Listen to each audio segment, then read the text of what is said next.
ఓం మహాగణాధిపతయే నమః. ఓం గురుభ్యో నమః. ఓం శ్రీమాత్రే నమః. మనం ఈరోజు 12 లగ్నాల వారికి కూడా మీకు ఒక లక్ష్మీదేవి యొక్క అనుగ్రహం కలిగేటప్పుడు కలిగేటువంటి సంకేతాలు, అది మీకు స్వప్న రూపంలోన నిత్యం జరిగేటువంటి విషయాలు ఏవైతే ఉంటాయో వాటి రూపంలోని, లేనట్లయితే ఒక్కోసారి మహాదశ మారేటప్పుడు మీ యొక్క లగ్నానికి ఏ మహాదశ వచ్చినప్పుడు ఎటువంటి వాటి ద్వారా వస్తాయి అనేటువంటి దాన్ని మీకు ఎండింగ్లో చెప్తాను. కాకపోతే స్టార్టింగ్లో ఏంటంటే మీ లగ్నానికి పూర్తి వివరణ మాత్రం ఎండింగ్లో ఉంటుంది. బట్ మీ లగ్నానికి మీకు ఎటువంటి సంకేతాలు మంచిని సూచిస్తాయి, ఎటువంటి సంకేతాలు మీకు కలిగినప్పుడు జాగ్రత్తగా ఉండాలి, దానికి పరిహార మార్గం ఏం చేసుకోవాలో కూడా చెప్తాను నా పండితుడికి. ఇది వృశ్చిక లగ్నము, వృశ్చిక రాశి. వృశ్చికం వారికి ఏంటంటే ముఖ్యంగా మీకు భగవంతుడు ఇచ్చినటువంటి గొప్ప శక్తి ఏమిటి అంటే పర్టికులర్గా మీకు సెల్ఫ్ కాంపిటీషన్ అంటారు. అంటే కాంపిటీషన్ లక్షణాలు అధికంగా ఉంటాయి. మీకు మీరే కాంపిటీషన్ వృశ్చిక లగ్నం వారు.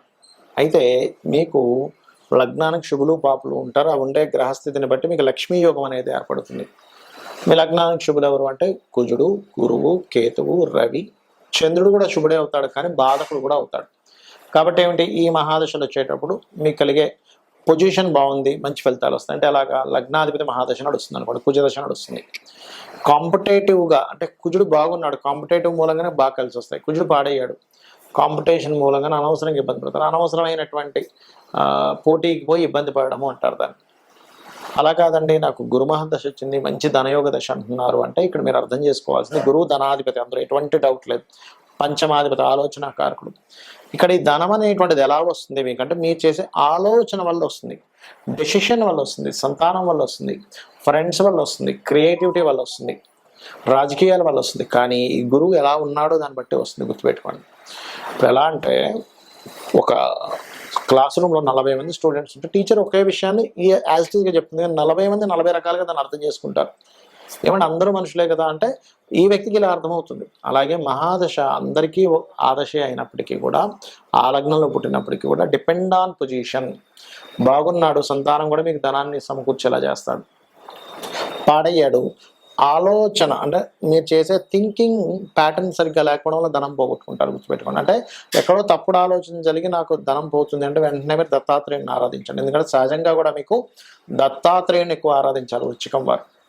అలాగే మీకు రవి అంతర్దశ మహాదశ నడుస్తుంది. దశమాధిపతి ప్రమోషన్స్ ఇచ్చే కారకుడు. ఇక్కడ ఇది ప్రమోషన్స్ మీదే చూపిస్తుంది ఎక్కువ లక్ష్మీ అనుగ్రహం అనేది.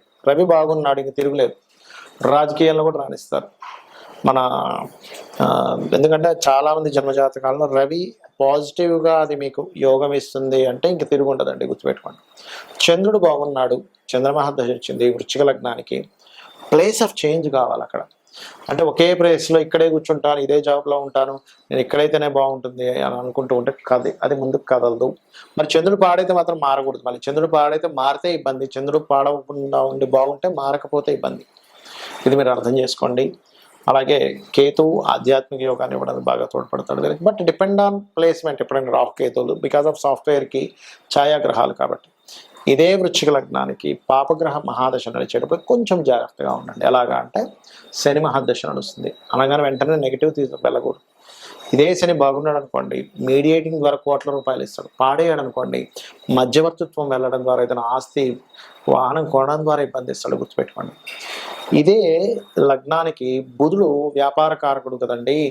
మనకి వ్యాపారంలో అద్భుతంగా నాకు లక్ష్మీ యోగం కలిసి వస్తుంది అంటే ఖచ్చితంగా వస్తుంది. ఎప్పుడు బుధుడు బాగుంటాయి.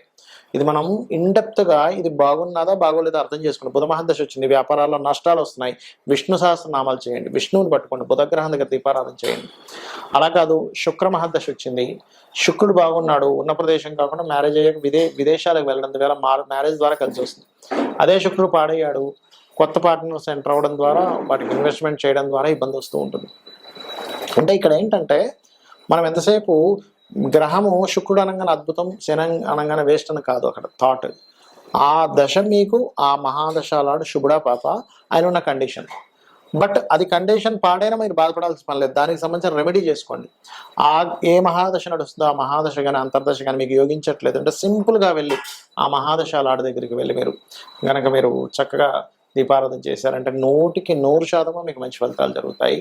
అదేవిధంగా మీరు చేయవలసిన మంత్రం ఏమిటంటే జై గురుదత్త, శ్రీ గురుదత్త అనుకుంటూ ఉండడం అన్ని విధాలు బాగుంటుంది. ముఖ్యంగా మీరు జన్మించిన లగ్నం, అంటే మీరు ఏ లగ్నం గడిచేటప్పుడు మీ జన్మం జరిగిందో, మీ నక్షత్రం ఏంటో, ఇవేమీ తెలియకపోయినా సరే మీకు సంకేతాలు ఎలా తెలుస్తాయి, ఇట్స్ గుడ్ ఆర్ బ్యాడ్ గుర్తుపెట్టుకోండి. ఒకటి, స్వప్న రూపంలో మనం ఇబ్బందుల్లో ఉన్నట్టుగా ఉంటే సంథింగ్ ఈజ్ గోయింగ్ రాంగ్. దీనికి ఏమీ టెన్షన్ పడాల్సిన అవసరం లేదు. గజేంద్ర మోక్ష ఘట్టం కనుక మీకు రాత్రి ఏదో దుస్వప్నం వచ్చింది, ఉదయం నిద్ర లేచిన వెంటనే కనుక గజేంద్ర మోక్షాన్ని తలుచుకున్నా, గజేంద్ర మోక్ష ఘట్టాన్ని విన్నా వెంటనే ఆ యొక్క దుస్వప్నానికి సంబంధించినటువంటిది ఏదైతే నెగటివ్ ఉందో 100% తొలగిపోతుంది, అందులో ఎటువంటి సందేహం లేదు. ఇది పాయింట్ నెంబర్ 1. ఇక రెండవది ఏమిటి అంటే, మీకు ఒక్కొక్కసారి మహాదశలు మారుతుంటాయి. ఇప్పటి వరకు రాహుదశ నడిచిందండి, గురువు వచ్చిందండి అంటారు. గురు మహర్దశ మీకు యోగించింది అనుకోండి, అద్భుతంగా ఉంటుంది. గురు మహర్దశ యోగించలేదు అనుకోండి, దాని ద్వారా ఇబ్బంది వస్తూ ఉంటుంది. అయితే ఇక్కడ మీకు పర్టికులర్గా ఏదైనా మహాదశ మారబోతున్నప్పుడు సిచ్యువేషన్స్ అన్నీ మారుతూ ఉంటాయి. అప్పుడు చాలా క్లియర్గా మీరు అర్థం చేసుకోవాల్సింది ఏంటంటే, ఈ మహాదశ ఇక్కడ ఏదో ఇవ్వబోతుంది, అది స్వప్న రూపంలో చూపిస్తూ ఉంటుంది. దాని సిమ్టము మనం ఎక్కడికైనా వెళ్తూ ఉంటే పనులు ఆగుతూ ఉంటాయి, లేదా మీకు లక్ష్మీదేవి అనుగ్రహం ఉందనుకోండి, వెళ్ళిన ప్రతి పని అయిపోతూ ఉంటుంది. స్వప్నంలో కూడా అద్భుతమైన స్వప్నాలు వస్తూ ఉంటాయి. మీకు ఎప్పుడూ కలగనంత, ఇప్పుడు మీరు ఏదైనా ఒక అమ్మవారి ఆలయానికి వెళ్ళారనుకోండి, ఆ ఆలయానికి వెళ్తే మీకు కొంచెం స్పెషల్ ట్రీట్మెంట్, అక్కడ ఉన్న వాళ్ళు ఎవరో పరిచయం ఏర్పడి, రాండి సార్ మీరు మిమ్మల్ని తీసుకెళ్ళి లోపల నేను మీకు చేయిస్తానని, ఇట్లాంటివన్నీ జరుగుతున్నాయంటే అమ్మవారి అనుగ్రహం ఉందని మీరు అర్థం చేసుకోవాలి.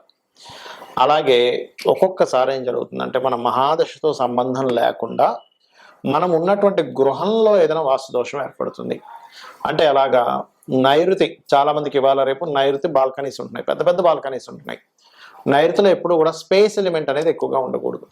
ఎక్కువ స్పేస్ ఎలిమెంట్ అక్కడ ఉంటే ఏమవుతుందంటే, మనల్ని రక్షించేటువంటి వ్యవస్థ 2 రకాలుగా ఉంటుంది. ఒకటి దేవత, రెండవది పితృదేవత. ఎక్కువ స్పేస్ ఎలిమెంట్ కనుక అక్కడ ఉంటే, అంటే పెద్ద పెద్ద కిటికీలు పెద్ద పెద్ద ఓపెన్ చేసేసి పెడితే కనుక ఏమవుతుందంటే, పితృదేవత వ్యవస్థ ఏదైతే ఉందో అక్కడ వాళ్ళు మనల్ని సేవ్ చేసేటువంటి కనెక్టివిటీ, కమ్యూనికేషన్ తగ్గుతుంది. అందుకే పూర్వకాలంలో నైరుతిలో చీకటి గదులు కట్టేవారు. ఎందుకు అంటే, చీకటి గది ఉంటే అక్కడ పితృదేవత ఎనర్జీ బాగా పెరుగుతుంది, మనకి వాళ్ళ బ్లెస్సింగ్స్ లభిస్తాయి, దాని ద్వారా ఇబ్బంది ఉండదు అని. సరే, ఇప్పుడు అపార్ట్మెంట్ కల్చర్ కదండి, ఇప్పుడు ఎక్కడ చీకటి గదులు కట్టుకోగలము అంటే, నైరుతి బెడ్రూమ్ని వీలైనంత మటుకు చీకటిగా ఉంచండి. ఈశాన్యము, తూర్పు, ఉత్తరం అంతా కూడా మంచి వెలుతురుగా ఉండాలి, ఎప్పుడు కూడా గుర్తుపెట్టుకోండి. దానికి మీరు గమనించవచ్చు, అలా చేస్తున్నప్పుడు ఉండేటువంటి ఫలితానికి, అలా చేయనప్పుడు ఉండేటువంటి ఫలితం మీరే కళ్ళారా చూస్తారు. అలాగే మరొక విషయం ఏంటంటే, ఇక్కడ మనకి లక్ష్మీ అనుగ్రహం దేవతా ఆరాధనతో పాటు పితృదేవత ఆరాధన వల్ల కూడా కలుగుతుంది. అది ఎలాగా అంటే, రోగం రాకపోవడం కూడా లక్ష్మీ అనుగ్రహమే. ఆకస్మికంగా ఇబ్బందులు పడుతున్నాము అంటే, దాని నుంచి బయటపడుతున్నామంటే కూడా లక్ష్మీ అనుగ్రహమే. అంటే ఇబ్బంది పడ్డా కూడా బయటపడగలుగుతున్నామంటే. కాబట్టి మీరు ఒకటే గుర్తుపెట్టుకోండి, కొన్ని సంకేతాలు అమ్మవారు మనకి స్వప్న రూపంలోని, అలాగే ఒక్కొక్కసారి మీరు బయలుదేరేటప్పుడు ఏదైనా ఒక సంఘటన, మనం ఒక బ్యాడ్ న్యూస్ వింటాము, లేకపోతే గుడ్ న్యూస్ వింటాము, ఇటువంటి వాటి రూపంలోని, మరియు ఏదైనా గృహంలో మార్పు చేయడం ద్వారా కూడా, అంటే అలాగా ఇంట్లో లక్ష్మీదేవి తిరగాడాలి అంటే ఏం చెప్తారు శాస్త్రాల్లో, ఇల్లు ఎప్పుడు కూడా గొడవలతో ఉండకూడదు. Point number 1. గొడవలు లేవు, అంత హ్యాపీగా ఉంటున్నాం, లక్ష్మీ అనుగ్రహం ఉంది. ఇంట్లో ఎక్కువగా మనకి చూడండి, ఒక్కోసారి ఏమవుతుంటుందంటే, ఏవో చప్పుళ్ళు వినిపిస్తున్నట్టుగా అనిపిస్తూ ఉంటుంది. ఇంట్లో అందరూ అనారోగ్య పాలవుతూ ఉంటారు. అప్పుడు కూడా ఏదో something negative is going wrong. అది న్యాచురల్గా వాళ్ళకి హెల్త్ బాగాలేదు, దట్ ఈస్ డిఫరెంట్ థింగ్. కానీ అందరికీ అనారోగ్య పాలవుతున్నారు అంటే సంథింగ్ ఈజ్ గోయింగ్ రాంగ్ అనే విషయం మనం అర్థం చేసుకోవాలి. అలాంటప్పుడు ఏం చేయాలి, ఇంట్లో సింపుల్గా ఏం లేదు, మీరు మనకి గోమూత్రం ఉంటుంది, చక్కగా చల్లి కల్లుప్పు వాటర్లో వేసి, కొంచెం పసుపు, వీలైతే గంధం కూడా కొద్దిగా వేసి, ఒక 15 నిమిషాలు ఆ గోమూత్రం ఉన్న తర్వాత తుడిసేసేయండి. అలా 11 రోజులు చేయండి కంటిన్యూస్గా. అదేవిధంగా బయట ఒక గుమ్మడికాయ లాంటిది కట్టుకోండి. దీనివల్ల ఏమవుతుందంటే, ఇంటికి ఉండేటువంటి నెగటివ్ ఎనర్జీ ఏదైనా ఉన్నా పడుతుంది. ఎందుకంటే మనము కేవలం మహాదశ, అంతర్దశ, జాతచక్ర రీత్యా మాత్రమే కాకుండా మనం నివసించేటువంటి గృహం యొక్క ప్రభావం కూడా మన మీద ఉంటుంది. కాబట్టి ఇవి చేయడం ద్వారా మీకు ఖచ్చితంగా ఫైనాన్షియల్గా కానీ, ఆరోగ్యపరంగా కానీ లక్ష్మీ అనుగ్రహం కలగడం ద్వారా మీరు ఆనందంగా ఉంటారు.